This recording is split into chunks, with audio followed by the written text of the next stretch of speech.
I was what? I was like this, what? Because I didn't realise that Split was in the same universe as Unbreakable at first. So when he was just talking about it, as if, of course, I should have realised that from the script, I was like, what? And then I quickly started to piece it together. There was a tiny clue in the first script of Split that I read, tiny. I didn't make sense of it, but I think he thought that everybody would get it. So I was like, oh yeah. So my first reaction was confusion, and then very quickly I pretended that I knew. I told him a couple of weeks later, I fessed up and I was like, you know, man, I don't think people are going to get it. I think you're going to need to be more explicit and overt and obvious with it, because I didn't get it at all. Well, first time he talked to me about a trilogy was way back when we did Unbreakable, and then after that we didn't talk about it anymore. So I was excited by the idea and the possibilities of it, and then as the years passed on, I decided, well, I guess we're not going to do that.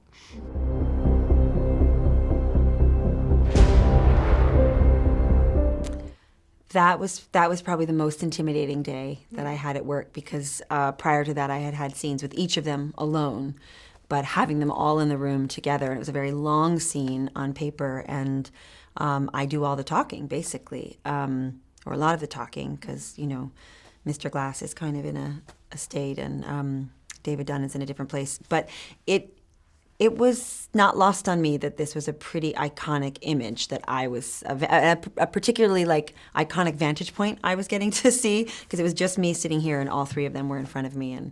And I thought, holy, I'm in this crazy movie with these characters that I've loved from all these other movies. It was totally surreal. It's the perfect word.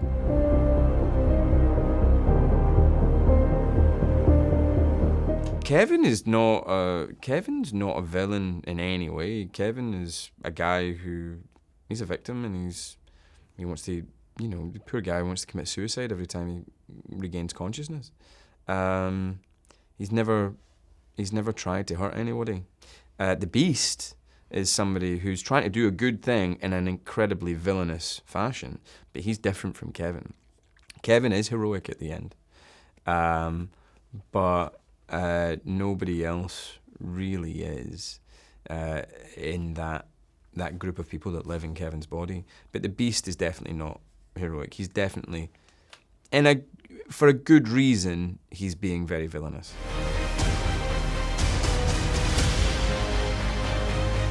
I think it's almost like a suspenseful family drama, just because, you know, Unbreakable was really like the first superhero, like comic book movie, really. Like it was predates all the Marvel stuff, and it was really touching on something that I think was really interesting, which was not about real gadgets and ways in which people were accomplishing or fighting crime, and defending people with, you know, metal suits and capes, and it was about something else, something that was born within them and made it all feel somewhat more possible, which I think is what's so intriguing about it, because when you watch it and you think, maybe I'm the Beast, maybe I can, you know what I mean? And that's sort of always a very powerful thing when you can engage with the audience in that way, where it starts to feel like something about it feels possible.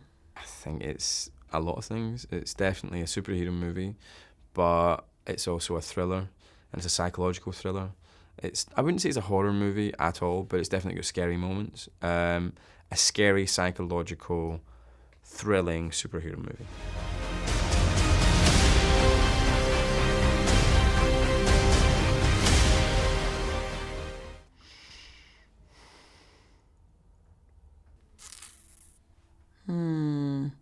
To live with him as a partner, romantically, or just like as a flatmate? Barry, probably, because I think he'd be really tidy, and he's fun. God, I'm looking at him on the poster right now. I probably would want the Beast. Why? Because he's strong, and he could protect me. You have Kevin. I know who they are. I'm just trying to figure out the one that I would like to live with. Probably the fashion designer. Oh, why? Because I like clothes and I can have him make stuff for me. ¿Qué quiere? He venido a ver si lo que cuentan de ese ser extraordinario es cierto. ¿Puedo conocer a la bestia? Soy Mary Reynolds. Necesito tus facultades para salir de aquí.